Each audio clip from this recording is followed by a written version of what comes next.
Hello बच्चों, स्वागत है आपका अपने classes exam study with you में। बच्चों, जैसा कि आप सभी जानते हैं कि हम लोग जो है वो डेली इंपॉर्टेंट क्लास लेके आ रहे हैं। हम लोग एक डेली जो है इंग्लिश ग्रामर की क्लास चल रही है। साथ ही साथ बेटा हम लोग जो है daily most important question board exam के 2025 के लिए, ठीक है, मोस्ट इंपॉर्टेंट क्वेश्चन रेगुलर लेके आ रहे हैं। तो अगर आप लोग चैनल पर नए हैं तो प्लीज़ आप लोग चैनल को सब्सक्राइब कर लीजिएगा और बेल आइकन को प्रेस करना आप लोग बिल्कुल भी मत भूलिएगा। ठीक है बेटा। तो देखिए बेटा, आज के हमारे इस क्लास में हम लोग जो है वो अर्थशास्त्र यानी कि इकोनॉमिक्स के बारे में पढ़ने वाले हैं। ठीक है, कक्षा 12वीं का अर्थशास्त्र होने वाला है ये।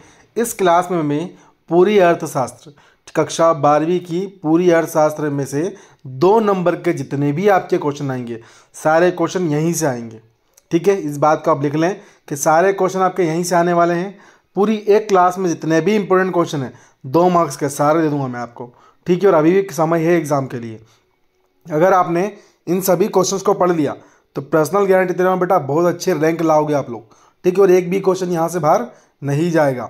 तो अगर चैनल पर नए हैं तो प्लीज़ आप लोग चैनल को सब्सक्राइब कीजिए, बेल आइकन को प्रेस करना आप लोग बिल्कुल भी मत मिस कीजिएगा। ठीक है बेटा, तो ध्यान दीजिएगा। हमारे पहला क्वेश्चन जो होगा, देखो क्वेश्चन हम लोग का होगा कि व्यष्टि अर्थशास्त्री जी को एक परिभाषा लिखिए। ठीक है, कोई एक परिभाषा हमको व्यष्टि अर्थशास्त्र की यहाँ पर लिखनी है। दूसरा क्वेश्चन हम लोग का होगा कि व्यष्टि अर्थशास्त्री जी कोई 4 विशेषताएं लिखिए।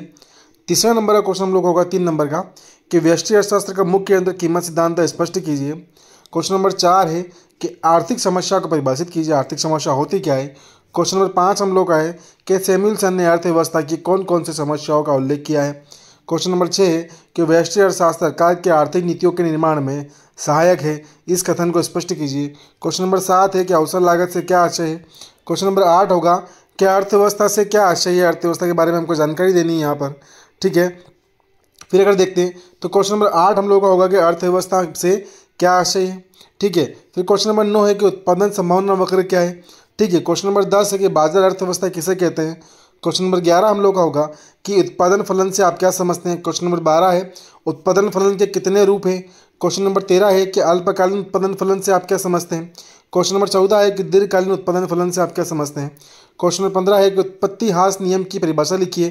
क्वेश्चन नंबर 16 है बेटा कि उत्पादन के कोई 2 साधन लिखिए। क्वेश्चन नंबर 17 है कि पैमाने के बढ़ते हुए प्रतिफल की अवस्था बताइएगा। ठीक है, पैमाने के बढ़ते हुए प्रतिफल की अवस्था कौन कौन सी होती है इनके बारे में बताना हम लोगों को। क्वेश्चन नंबर 18 है कि पैमाने के प्रतिफल से आप क्या समझते हैं।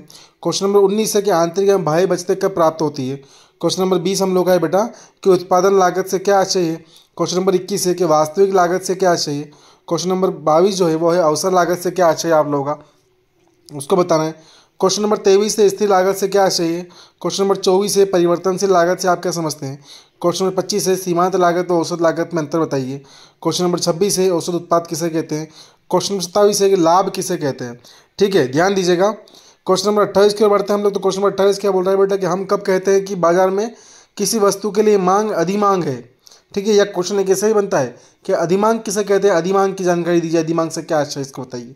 क्वेश्चन नंबर 29 है हम कब कहते हैं कि बाजार में किसी वस्तु के लिए अधिपूर्ति है। ठीक है, क्वेश्चन नंबर 30 है कि संतुलन मूल्य से क्या आशय है। क्वेश्चन नंबर 31 है बेटा हम लोग का कि उच्चतम निर्धारित कीमत किसे कहते हैं। ठीक है, ध्यान दीजिएगा, आगे बढ़ रहा हूँ मैं थोड़ा सा क्वेश्चन नंबर 32 की। इसे 90 लगभग क्वेश्चन 91 क्वेश्चन हम लोग होंगे। क्वेश्चन नंबर 32 बोल रहा है क्या होगा यदि बाजार में प्रचलित मूल्य है, पहला संतुलित कीमत से अधिक और दूसरा है संतुलित कीमत से कम। ठीक है, फिर बात करते हैं क्वेश्चन नंबर 33 की हम लोग। तो एक बाजार में फर्म की संतुलन संख्या किस प्रकार निर्धारित होती है जब उन्हें निर्बाध प्रवेश तथा बहिर्गमन की अनुमति हो।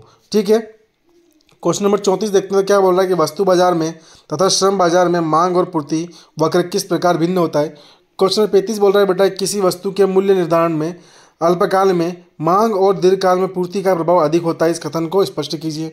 ठीक है बेटा, वहीं अगर आगे बढ़ते हैं हम लोग, आगे देखते हैं हम लोग अगले क्वेश्चन की ओर। तो क्वेश्चन नंबर 36 है बेटा हम लोग अगला कि प्रशासनिक कीमत किसे कहते हैं। क्वेश्चन नंबर 37 है कीमत तल अथवा न्यूनतम निर्धारित कीमत क्या है। क्वेश्चन नंबर 38 है हम लोग का कि कीमत सीमा के फलस्वरूप किस समस्याओं का सामना करना पड़ता है। क्वेश्चन नंबर 39 है कि निम्नतम निर्धारित कीमत के उदाहरण बताइए। क्वेश्चन नंबर 40 है कि बाजार संतुलन कीमत की विवेचना कीजिए। क्वेश्चन नंबर 41 है बेटा कि अदृश्य हाथ किसे कहते हैं। क्वेश्चन नंबर 42 है कि श्रम का सीमांत संप्राप्ति उत्पाद किसे कहते हैं। क्वेश्चन नंबर 43 से 43 कि वस्तु विनिमय प्रणाली क्या है। क्वेश्चन नंबर 44 है वस्तु विनिमय की 3 कठिनाइयाँ लिखिए। क्वेश्चन नंबर 45 है बेटा हम लोगों का कि विनिमय क्या है। क्वेश्चन नंबर 46 है, मुद्रा का अर्थ बताइए हम उसकी परिभाषा लिखिए।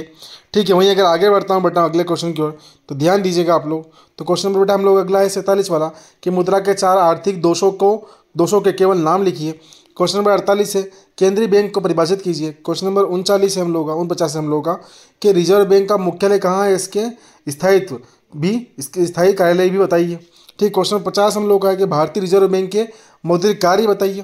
क्वेश्चन नंबर 51 है हम लोग का, कि खुले बाजार की क्रियाएं किसे कहते हैं। क्वेश्चन नंबर 42 है कि रिजर्व बैंक को सरकार का बैंक क्यों कहते हैं। क्वेश्चन नंबर 53 है हम लोग का, कि वाणिज्यिक बैंक का अर्थ एवं परिभाषा लिखिए। क्वेश्चन नंबर 54 है बेटा, कि भारत के किन्हीं 6 राष्ट्रीयकृत बैंकों के नाम लिखिए। क्वेश्चन नंबर 55 है, विमुद्रीकरण से क्या समझते हो। क्वेश्चन नंबर 56 बोल रहा है कि सट्टा उद्देश्य समझाइए। क्वेश्चन नंबर 57 बोल रहा है कि मुद्रा आपूर्ति क्या है। ठीक है बेटा, इसे सारे क्वेश्चन दिए हैं। ठीक है बेटा, तो देखिए मैं लगभग आज की क्लास में हम लोग बेटा जो लगभग मान लीजिए 55 से 56 क्वेश्चन हम लोगों ने डिस्कस किए हैं। मैं क्लास थोड़ा बड़ा नहीं करूँगा तो क्या होता है बेटा कि आप लोग क्लास को देख नहीं पाते हो लास्ट तक, तो मैं कोशिश करूँगा कि एक और क्लास आप लोगों के लेके आऊँ मैं शाम तक। ठीक है, या बहुत जल्दी लेके आऊँगा, मतलब इसके बाद ही क्लास आ जाएगी, कुछ ही देर बाद ही आ जाएगी। ठीक है बेटा, तो थोड़ा ध्यान दीजिएगा आप लोग, क्लास को अच्छे से जो देखिएगा पूरी को, सारे क्वेश्चंस के इनके स्क्रीनशॉट ले लीजिएगा आप लोग, और इन सारे क्वेश्चंस को पढ़ना स्टार्ट कर दीजिए। बस मात्र इन 2 क्लास में, मेरा तो बन एक क्लास का ही, परंतु बेटा आप लोग लंबी क्लास नहीं देखते हो, इसलिए मैं 2 क्लास में पूरा 2 नंबर खत्म कर दूंगा पूरा आपका। ठीक है, अर्थशास्त्र एक भी क्वेश्चन से बचेगा ही नहीं जो आपके एग्जाम में छूटेगा। ठीक है बेटा, अगर आपको पसंद आई बेटा तो प्लीज़ आप लोग चैनल को सब्सक्राइब कीजिएगा और बेल आइकन को प्रेस करना बिल्कुल भी मत भूलिएगा। ठीक है बेटा, थैंक यू सो मच।